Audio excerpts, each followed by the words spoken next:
नमस्ते। आज हम एक्सेल के एक बहुत ही जबरदस्त फंक्शन पर बात करने वाले हैं।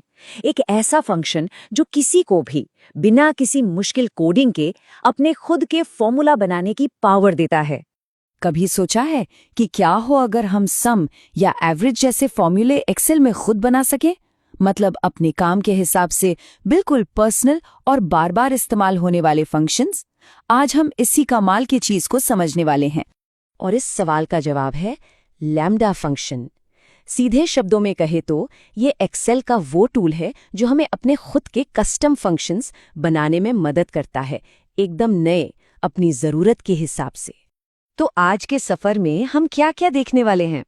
पहले अपना कस्टम फॉर्मूला बनाने की बात करेंगे, फिर लैम्डा के ब्लूप्रिंट को समझेंगे, इसके साथ पहला कदम उठाएंगे, इसे एक पक्का यानी स्थायी फंक्शन बनाएंगे, और हाँ, जीएसटी जैसे असल दुनिया के उदाहरण भी देखेंगे, और आखिर में इस नए स्किल को समराइज करेंगे।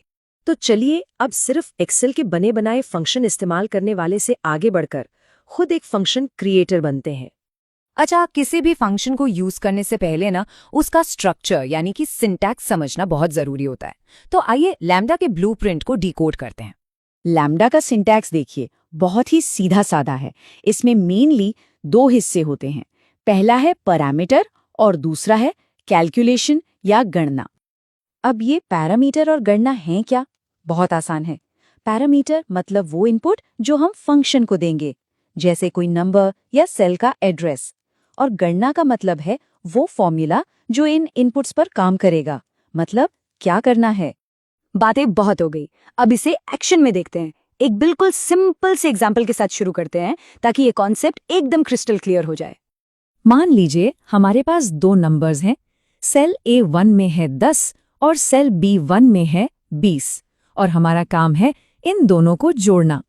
तो अब देखिए फॉर्मूला कैसे लिखा जाएगा। हम लिखेंगे इक्वल्स लैम्डा, फिर ब्रैकेट में हमारे पैरामीटर्स, मान लीजिए x और y, फिर कॉमा लगाकर हमारी कैलकुलेशन जो है x प्लस y, और सबसे आखिर में एक और ब्रैकेट में हमारे असली इनपुट यानी कि A1 और B1। और जैसे ही एंटर दबाया, बूम, नतीजा हमारे सामने है 30। देखा कितना आसान था। लैम्डा ने बड़ी आसानी से दोनों नंबर्स को जोड़ दिया।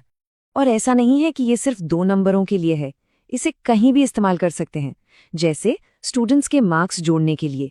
यहाँ A, B और C तीन सब्जेक्ट्स के मार्क्स हो गए, और A plus B plus C उनका टोटल हो गया। सिंपल। लेकिन एक मिनट, बार बार इतना लंबा फॉर्मूला कौन लिखेगा? मुश्किल भी है और गलती भी हो सकती है। तो अगला और सबसे जरूरी कदम है इस फॉर्मूले को एक परमानेंट मतलब दोबारा इस्तेमाल करने लायक टूल बनाना। इसके लिए हम नेम मैनेजर का इस्तेमाल करेंगे। करना क्या है, बस फॉर्मूला टैब पर जाइए, नेम मैनेजर खोलिए, न्यू पर क्लिक कीजिए, अपने फंक्शन को एक प्यारा सा नाम दीजिए जैसे माई टोटल, और रेफर्स टू वाले बॉक्स में अपना लैम्डा फॉर्मूला, हाँ बिना इनपुट के, पेस्ट कर दीजिए। चलिए अब हमारे नए परमानेंट फंक्शन का टेस्ट लेते हैं। एक नए डेटा सेट पर हमारे पास सेल A5 में 40 है और B5 में 50। और अब देखिए असली जादू। अब बस लिखना है is equal to my total, और ब्रैकेट में अपने सेल्स A5 B5 को सिलेक्ट कर लेना है, बिल्कुल वैसे ही जैसे हम is equal to sum function use करते हैं। और ये रहा नतीजा 90। कमाल है ना? अब हमारे पास अपना खुद का कस्टम फंक्शन है जो एक्सेल की किसी भी बिल्ट इन फंक्शन की तरह काम करता है। जरा इस स्लाइड को देखिए, ये इसके फायदे को कितनी अच्छी तरह से दिखा रही है। कहाँ वो लंबा और थोड़ा कंफ्यूजिंग फॉर्मूला, और कहाँ ये छोटा सा प्यारा सा कस्टम फंक्शन। इससे न सिर्फ काम तेजी से होता है, बल्कि बड़ी बड़ी स्प्रेडशीट्स को मैनेज करना भी बच्चों का खेल हो जाता है। अच्छा, अब देखते हैं कि इस नए स्किल को असली दुनिया के काम में कैसे लगाया जा सकता है। एक बहुत ही कॉमन चीज लेते हैं, जीएसटी कैलकुलेशन। मान लीजिए 1000 रुपए पर 18% जीएसटी निकालना है, तो एक लैम्डा फंक्शन बना सकते हैं जहां राशि हमारा पैरामीटर है और राशि इंटू 18/100 हमारी कैलकुलेशन है। सोचिए अकाउंटिंग और बिलिंग के लिए ये कितना काम का हो सकता है। और नतीजा आ गया 180। और हाँ, इस फंक्शन को भी कैलकुलेट जीएसटी जैसा कोई नाम देकर परमानेंट बनाया जा सकता है ताकि ये हमेशा काम आए। तो चलिए फटाफट से एक रीकैप कर लेते हैं कि आज हमने क्या-क्या सीखा।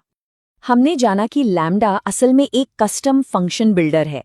इसका सिंटैक्स भी समझा, पैरामीटर और कैलकुलेशन।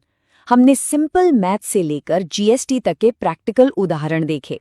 और सबसे जरूरी, नेम मैनेजर का इस्तेमाल करके परमानेंट फंक्शन बनाना सीखा।